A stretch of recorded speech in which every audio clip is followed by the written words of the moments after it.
হ্যাঁ, এটাই সত্যি। আমরা যারা ফ্রুটিকা, মাজার মতন জুসকে আমের জুস মনে করে খাই, সেটা পুরোটাই তৈরি হয় মিষ্টি কুমড়া দিয়ে। কিন্তু কিভাবে? কিভাবে জাদুকরের আমের মতন সুগন্ধি ও সুস্বাদু জুস তৈরি করা হয়? সেই প্রসেসটাই দেখব আজকে। তাহলে চলুন প্রথম থেকে দেখা যাক এই প্রসেস। ধাপ নাম্বার ১, কুমড়ো সংগ্রহ এবং সংরক্ষণ। জুস বানানোর জন্য সবপ্রথমে প্রয়োজন পড়ে পাকা মিষ্টি কুমড়া। আর এর জন্য মিষ্টি কুমড়া সংগ্রহ করা হয় বিভিন্ন কৃষি অঞ্চল থেকে। এই আধুনিক ডিজাইনের ট্রলির মাধ্যমে মিষ্টি কুমড়াগুলোকে সংরক্ষণ করা হয়। এরপর এগুলোকে একটা রোলারের মাধ্যমে গাড়িতে লোড করা হয়। তারপর সেগুলোকে ফ্যাক্টরিতে নিয়ে আসা হয়। এগুলোতে দেখলেন আমাদের দেশীয় মিষ্টি কুমড়ো। বিদেশে আরও ছোট ছোট এবং ইউনিক কিছু মিষ্টি কুমড়ো চাষ করা হয়, যেগুলো দিয়ে বিদেশে জুস তৈরি করা হয়। দেখতে আমের মতন মনে হলেও এগুলো কিন্তু মিষ্টি কুমড়ো। তারপর সবগুলো মিষ্টি কুমড়োকে ট্রলিতে লোড করা হয় এবং ফ্যাক্টরিতে নিয়ে আসা হয়।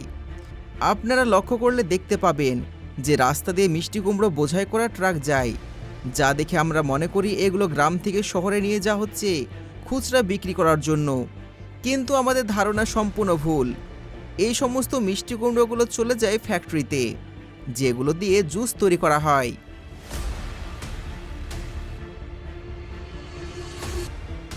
ফ্যাক্টরিতে আনার পর সবপ্রথমে মিষ্টি কুমড়াগুলোকে গরম পানি দিয়ে ধুয়ে ফেলা হয়।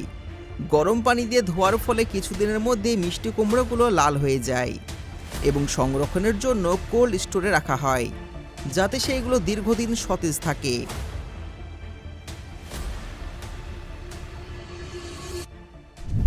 ধাপ নাম্বার ২, কুমড়ো কাটিং ও প্রসেসিং।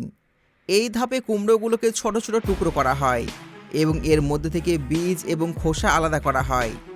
তবে মিষ্টি কুমড়োগুলোকে দুইভাবে কাটিং করা হয়। অটোমেটিক স্লাইসিং মেশিন বা পেলিং মেশিন ব্যবহার করে কুমড়োর খোসাগুলো ছাড়ানো হয়, অথবা হাত দিয়ে খোসা ছাড়ানো হয়, যে প্রক্রিয়াকে বলা হয় ম্যানুয়াল প্রসেসিং। এরপরে কিউব বা স্লাইস কাটার মেশিন ব্যবহার করে ছোট ছোট টুকরো করা হয়, যা পরবর্তী পর্যায়ে লোডিংয়ের জন্য প্রস্তুত থাকে। তবে কুমড়ো কাটার সময় সেপারেটর মেশিন ব্যবহার করে বীজ ও আঁশ আলাদা করা হয়। অনেক ফ্যাক্টরি মিষ্টি কুমড়োর বীজগুলোকে শুকিয়ে বিক্রি করে। আবার অনেক ফ্যাক্টরি আছে যারা প্রসেসিং প্ল্যান্টে পাঠিয়ে দেয়, যেখানে কুমড়োর বীজগুলোকে প্যাকেট করে বীজ হিসাবে বাজারজাত করা হয়। কিছু কিছু ক্ষেত্রে বীজগুলোকে পশুর খাদ্য বা সার তৈরিতে ব্যবহার করা হয়। আবার কিছু কিছু ফ্যাক্টরিতে বর্জ্য হিসেবে ফেলে দেওয়া হয়।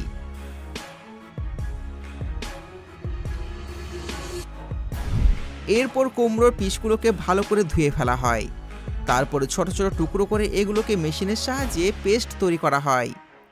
এরপরে পেস্টগুলোকে 5 কেজির এক একটি প্যাকেটে ভরে সিল করে দেওয়া হয় এবং প্যাকেটগুলোকে ড্রাই আইস মেশিনের মধ্যে রেখে দেওয়া হয়, যার ফলে কুমড়োর পেস্টগুলো জমে গিয়ে বরফের মতন হয়ে যায়।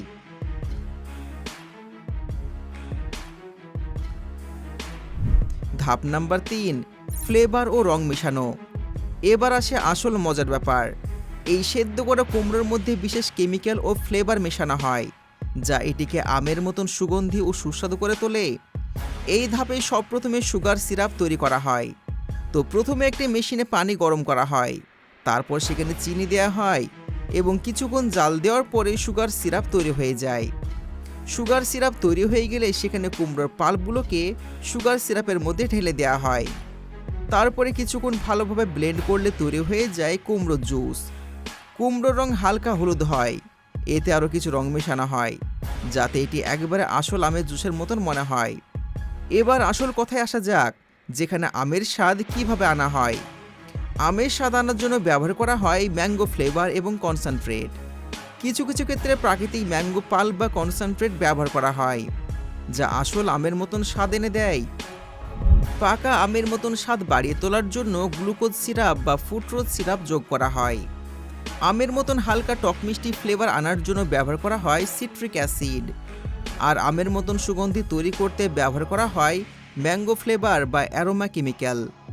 এই সমস্ত কিছু যোগ করার পরে পুরোপুরিভাবে তৈরি হয়ে যায় ম্যাঙ্গো পাল্প, যা খাওয়ার পর কেউ বুঝতেই পারবে না যে এটা আসলে ম্যাঙ্গো জুস না এটা হলো কুমড়োর জুস।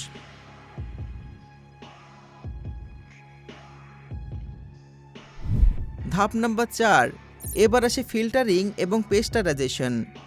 এই ধাপে মিশ্রণটিকে বিশাল ফিল্টারে মেশিনের মধ্যে ঢোকানো হয়, যেখানে এটি একদম মিহি করেই ছেঁকে ফেলা হয়, যাতে করে জুসটি একদম মসৃণ দেখায়। এরপরে ব্যাকটেরিয়াগুলো নষ্ট করার জন্য কুমড়োর পাল্পগুলোকে 90 থেকে 100 ডিগ্রি তাপমাত্রায় পেস্টারাইজ করা হয়, যার কারণে এটি অনেক দিন সংরক্ষণ থাকে।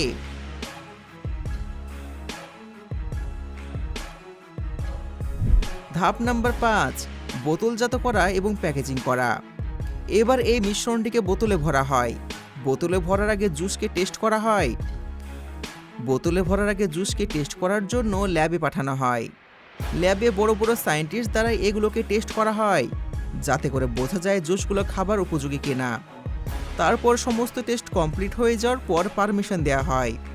তবে প্যাকেজিং করার আগে বোতল তৈরি করা হয়। আর বোতল তৈরি করার জন্য প্লাস্টিককে 110 ডিগ্রি তাপমাত্রায় মেশিনের ছাঁচের মধ্যে ভরে দেওয়া হয়। আর মেশিন অটোমেটিক বোতল তৈরি করতে থাকে। কিছু বড় বড় বা একাধিক পণ্য উৎপাদনকারী ফ্যাক্টরির নিচে থেকে প্যাকেজিং ম্যানুফ্যাকচারিং ইউনিট স্থাপন করে, আর সেখানে নিজেরাই বোতল তৈরি করে থাকে। কিন্তু এটি সাধারণ ছোট বা মাঝারি ফ্যাক্টরির জন্য আর্থিকভাবে লাভজনক হয় না, তাই তারা বোতল কিনে নেয়। একবার বোতলগুলো তৈরি হয়ে গেলে ভালো করে ভেতরটা পরিষ্কার করা হয়, তারপরে বাতাস দিয়ে ভেতরটা শুকিয়ে ফেলা হয়। এরপর বোতলগুলোকে পাঠিয়ে দেওয়া হয় জুস লোড করার জন্য।